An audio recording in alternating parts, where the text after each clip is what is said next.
एक मामला ऐसा निकल कर आता है जो जनपद ललितपुर से जुड़ा हुआ है और थाने से जुड़ा हुआ है।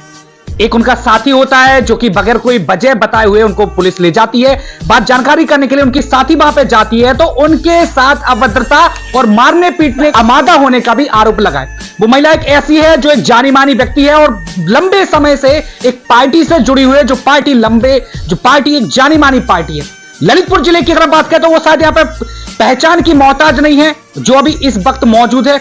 मामला क्या कुछ है, क्या कुछ आश्वासन इनको मिला है, इन्होंने शिकायत की है कि अभद्रता की गई है, मारपीट करने पर भी आमादा हुए हैं। क्या कुछ मामला है, शिल्पी रजक जी इस वक्त मौजूद है। जी स्वागत है आपका। जी बताएं क्या हुआ था, कब का मामला है? ये मामला है 14 तारीख की रात को 12 बजे के बाद। तो 1 बजे अनुज राजा जो हमारे साथी हैं, वो चाय की दुकान पे बैठे थे टीकमगढ़ रोड। कस्बा इंचार्ज जी आते हैं अपने, तो वो कहते हैं चलिए कोतवाली। तो ये पूछते हैं कि किस मामले में, कहते हैं आप पहले कोतवाली चलिए फिर बताएंगे मामला क्या है। तो वहाँ पे अनुज राजा अपने एक दोस्त से खबर पहुँचाता है कि आप शिल्पी से कह दीजिए कि हमें कोतवाली पुलिस ने उठा लिया है, आप आ जाइए।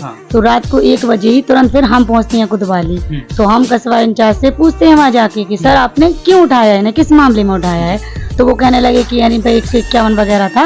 तो हमने कहा सर उसमें तो राजीनामा वगैरह हो चुका। तो हम लोग बातचीत कर ही रहे थे एक नॉर्मल। इतने में कोतवाल साहब अपने कमरे में सो रहे थे बगल वाले, वो एकदम उठ के अरे गाली गलौज करते हुए, बहुत गंदी गंदी गालियां देते हुए, अरे सालों मेरी नींद खराब कर दी, ये खराब कर दिया, क्या चिल्ला हो, सीधा मारना पीटना स्टार्ट कर दिया सभी को। समय कितना हो रहा था? उतना 1 से 2 के बीच जी। 1 से 2 के बीच का समय था। हम 1 घंटे कोतवाली में रुके थे, 1 से 2 के बीच यही चलता। पर उनने हमें इतनी गंदी गंदी गालियां दी कि हम बोल नहीं सकते, किसी के भी सामने नहीं बता सकते हैं हम। तो उन्हें बहुत गंदी गालियां दी, लेडीज पुलिस से बुलवाई। हमने वहां से भागने की कोशिश की तो उन्हें बैरियर लगवाया कि शिल्पी यहाँ से भागनी नहीं चाहिए। उन्हें खुद हमें अपने हाथों से पकड़ रोका कि जी भाग नहीं जाए कोतवाली।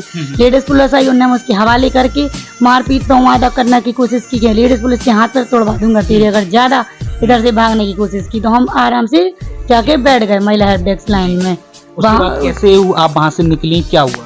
उसके बाद फिर इन्होंने हमें बुलाया कि भाई थोड़ा वो किया जाए। फिर हम जैसे तैसे इन्हें समझा बुझा के वहाँ से, क्योंकि हमें पता था ये कह रहे थे कि हम आपको झूठे मुकदमे में अब भी जेल पहुंचाओ, इस साली को भी जेल पहुंचाओ अभी हाल, इसको भी जेल में डालो। हमने कहा ठीक है सर डाल दो, कोई दिक्कत नहीं है, आपको जो करना आपको वजह क्या थी? विवाद किस वजह से बढ़ गया, मतलब किस बात को लेके बात बढ़ गई? विवाद इस चीज के लिए बढ़ा कि ये इनकी नींद खुल गई, चिल्ला चोड़ी। ये भाई अनुराग शर्मा जो सांसद जी हैं, उनके ये रिश्तेदार लगते हैं।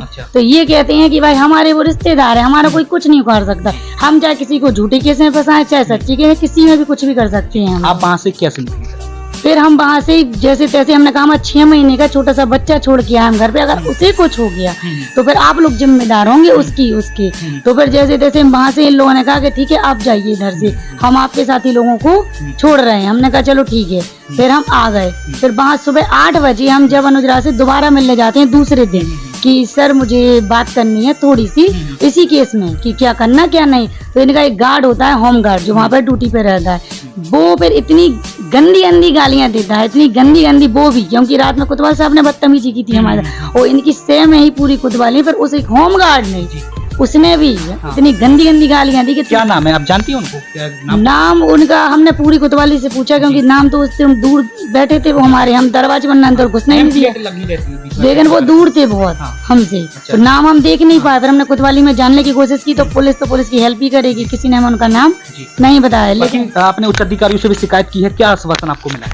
हमने सीओ साहब को ऑनलाइन जांच डाल दी है, तो उनने अभी देखी हो या नहीं देखी हो। एसडीएम साहब को भी हमने दी थी एक जांच, तो उनने भी लिख दिया था और हमसे कहा था कि सीओ साहब से आप मिल लेना। फिर हमने जाके अभी कोर्ट में गए जब हम, तो वहाँ पे भी SC/ST कोर्ट में हमने 156(3) और SC/ST एक्ट। क्या किस तरह की आप कार्रवाई चाहते हैं? क्या हम ये चाहते हैं कि भाई महिलाओं का अगर आप सम्मान नहीं कर सकते तो ऐसे अधिकारी को तो निलंबित ही कर देना चाहिए।